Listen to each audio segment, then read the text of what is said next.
कपड़े धोने वाली बहू। शादी के पहले से ही विभा को कपड़े धोने का बड़ा शौक था। कभी नल के नीचे तो कभी तालाब के पास। अरे मेरी नीली वाली लुंगी नहीं दिख रही है। विभा की अम्मा, कहाँ रखी है लुंगी? अरे वो तो विभा ने परसों ही धोकर रखी थी आपकी अलमारी में, देखो वहीं होगी। वो ना मैंने आज धो दी, मुझे लगा कि गंदी हो गई होगी। अरे कैसे गंदी हो गई थी? उसे तो मैंने पहना भी नहीं। हे भगवान, इस लड़की के कपड़े धोने की आदत से परेशान हो गया हूँ मैं। जितना तो घर में राशन नहीं आता, उससे कहीं ज्यादा डिटर्जेंट पाउडर का खर्चा है। इसकी शादी करवा दो, शादी जाए अपने घर में ही करे काम, फिर चाहे घर के कपड़े धोने हो या पूरे गांव के। हाँ ठीक बोल रही हो, देखता हूँ मैं कोई लड़का। वो दिन भी आ जाता है जब विभा को देखने लड़के वाले आ जाते हैं। लड़की मुझे अच्छी लगी। होने वाली सास कहती है, बेटी अगर कुछ पूछना है तो पूछ लो। वैसे तो हमारी लड़की बहुत ही शर्मीली है, जो बोल दो वो मान लेती है, इसे क्या पूछना होगा। अरे कैसी बात कर रही हो माँ, मुझे इन लोगों के घर रहना है, सवाल तो कई है। हाँ हाँ बेटा, पूछ लो ना, क्या पूछना है। आप लोगों के घर कपड़े कौन धोता है? सास का मुंह बन जाता है। देखो, अगर तुम ये कहना चाहती हो कि तुम्हें कपड़े धोने नहीं आते तो सुन लो, कपड़े मैं ही धोती हूँ, लेकिन तुम्हारे आ जाने के बाद मैं रुमाल तक नहीं धोऊंगी। अरे चुप रहना भाग्यवान, बहू बेचारी घर आई नहीं, उसे डराना शुरू कर दिया। वो क्या है ना बिटिया, अभी तक तो ये कल्लू की माँ ही धोती थी, लेकिन अब तुम्हारे पापा तो दहेज में वॉशिंग मशीन देंगे ही। तभी विभा की माँ बोल पड़ती है, सवाल भी पूछा तो क्या। वैसे भाई साहब, मशीन की तो फिर भी कपड़े धोने की कैपेसिटी होती है, मतलब जो बिटिया दे रहे हैं ना विभा, इसे कपड़े धोने का बहुत शौक है। ये आप लोगों के क्या, आस पड़ोस गांव मोहल्ले सबके कपड़े धो दे और उफ तक ना करे। बाहर देखा नहीं आपने कितने कपड़े सूख रहे हैं, सब हमारी बिटिया ने ही तो धोए हैं। बस भी करो ना माँ, शर्म आ रही इतनी तारीफ सुनकर। और तो और एक दाग निकाल कर दिखाओ तो मान जाऊं। हाँ अच्छा अच्छा, माफ करना बेटा, मैंने गलत समझा।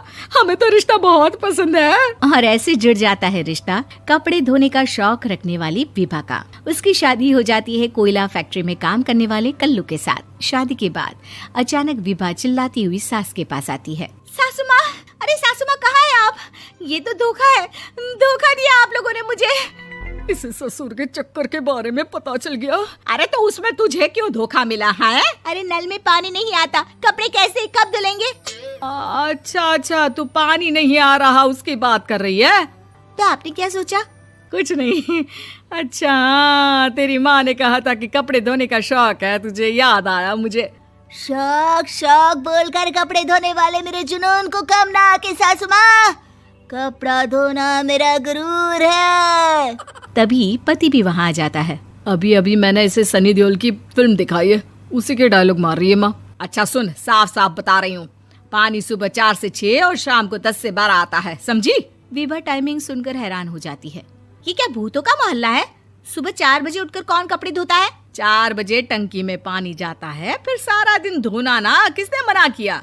अरे कैसी बात कर रही हैं? 200 लीटर की टंकी में कितने कपड़े धो लूंगी मैं, सुबह ही उठ जाऊंगी मैं। अब क्या था, विभा सुबह 4 से लेकर रात के 12 बजे तक कपड़े ही धोती रहती। एक रोज सास पड़ोस से निकलकर कहीं जा रही होती है कि साथ वाली कहती है, हाँ कल्लू की माँ, जरा ये बताओ कि 2 साड़ी है, 2 ब्लाउज और एक पेटीकोट और एक नाड़े वाला लंबा कच्छा। हाँ तो? अरे तो क्या, कितना लोगी धुलाई ये बताओ। धोबन दिख रहे हैं हम क्या? हमारे पति सरकारी नौकरी से अभी अभी रिटायर हुए हैं और बेटा सुपरवाइजर है कोयला फैक्ट्री में। धोबन समझ रखा है हमें। हाय रे कल्लू की अम्मा, माफ कर दो, वो तो मोहल्ले में यही सब बता रहे थे कि तुमने बहू को कपड़ा धुलवाने के काम में लगा दिया है। सास को पड़ोसन की बात सुनकर गुस्सा आ जाता है। वो घर पहुंचती है जहां घर के बाहर ही इतने सारे कपड़े सूख रहे होते हैं जितने कि किसी धोबन के घर पर। अरे ओ कल्लू की दुल्हन, बाहर निकल। माँ जी यहीं आ जाओ, बाथरूम में चादर धो रहे हैं हम। अरे अभी हम धोते हैं, तुमको बाहर निकलो। ये आस पड़ोस वाले बोल रहे हैं कि हम बहू से कपड़े धुलवा कर उसे कपड़ा धोने वाली बना दिए हैं। अरे छोड़ो ना माँ जी, किन लोगों की बातों में आती हो? आस पास के लोगों का तो काम ही होता है कि वो किसी तरह सास बहू को लड़ा दे। बहू सारे घर के कपड़े धोती है, ये क्या कम है? बोलिए। सास को भी लग जाता है कि वो बहू का ये सनकीपन नहीं छुड़वा सकती, इससे अच्छा है कि खुद ही चुप हो जाए। एक रोज सास और बहू मंदिर जाते हैं, जहाँ सास की साड़ी वहाँ खड़ी भीख मांगने वाली से मिलती है। माँ जी क्या बात है, आपकी साड़ी उस भिखारन से कितनी मिल रही है ना? हाँ हाँ देखो तो, दोनों की साड़ी मिल रही है। क्या बात है कल्लू की अम्मा, तुम खुद को तो अफसर की बीवी बताती हो और ऐसी सिंपल सी प्लेन साड़ी पहनकर घूमती हो। सिंपल और प्लेन नहीं है ये साड़ी। तो क्या सोने के धागे से फूल बने हैं? कुछ भी सासू माँ, कुछ भी। हाँ बने थे इस साड़ी में सोने के धागे से फूल। मेरे पति लेकर आए थे मद्रास से स्पेशली मेरे लिए 10,000 की। ताहे भाई साहब इस भिखारन के लिए भी सेम टू सेम साड़ी लेकर आए होंगे 10,000 की। सास उस वक्त तो कुछ नहीं कहती, लेकिन बहू के साथ घर आती है और अलमारी से एल्बम निकाल कर लाती है। ये साड़ी देख रही है, ये वही साड़ी है जिसे मैंने अभी पहना था।